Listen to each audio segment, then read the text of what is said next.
Hi friends, ஒரு sister shop ஓப்பனிங்காக நம்மள்ட்ட ஒரு ட்ரெஸ் ஆர்டர் பண்ணியிருக்காங்க. ஸோ அவங்க கேட்ட கலர் பார்த்தீங்கன்னா, இந்த ஸ்கை ப்ளூ கலர்ல தான் வேணும் அப்படிங்கிற மாரி கேட்டிருந்தாங்க. அவங்க கேட்ட ரெக்யர்மென்ட் என்ன அப்படின்னு பார்த்தீங்கன்னா, டாப் வந்து சிம்பிளா இருக்கட்டும், ஷால் வந்து கொஞ்சம் கிராண்டா இருக்கட்டும் அந்த மாதிரி கேட்டிருந்தாங்க. அவங்களுமே ஒரு மாடல் வந்து நம்மளுக்கு சென்ட் பண்ணியிருந்தாங்க. அவங்க அனுப்புன மாடல்ல சிம்பிளா பேக்ல நாட் வச்சு, ஃப்ரண்ட்ல வந்து அந்த பால்ஸ் டிசைன் வச்சு தான் இருக்கு.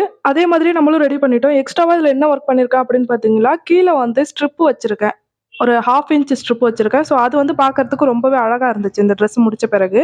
இந்த மாதிரி ட்ரெஸ் உங்களுக்கும் கஸ்டமைஸ் பண்ணணும் அப்படின்னா, ஸ்க்ரீன்ல தெரியிற நம்பருக்கு கான்டாக்ட் பண்ணுங்க. இப்போ கஸ்டமரோட ரிவ்யூ கேட்கலாம். Hi sister. இது ட்ரெஸ்ஸு ரொம்ப நல்லா இருக்குங்க சிஸ்டர். எனக்கு ரொம்ப ரொம்ப பிடிச்சிருக்கு. கடை ஓப்பனிங்க்கு இதை விட பெட்டராக கிடைக்குமான்னு எனக்கு தெரியல. பட் ரொம்ப ரொம்ப ரொம்ப நல்லாயிருக்கு. Thank you sister. வீடியோ காலில் இந்த அளவுக்கு அளவு எடுத்து இவ்வளோ ஃபிட்டிங்காக தைக்க முடியுமான்னு எனக்கு தெரியல. இனிமேல் எந்த ட்ரெஸ்ஸு தைச்சாலும் உங்ககிட்ட தான் தைப்பேன். Thank you sister. நம்ம நெக்ஸ்ட் வீடியோல பார்க்கலாம். பாய்.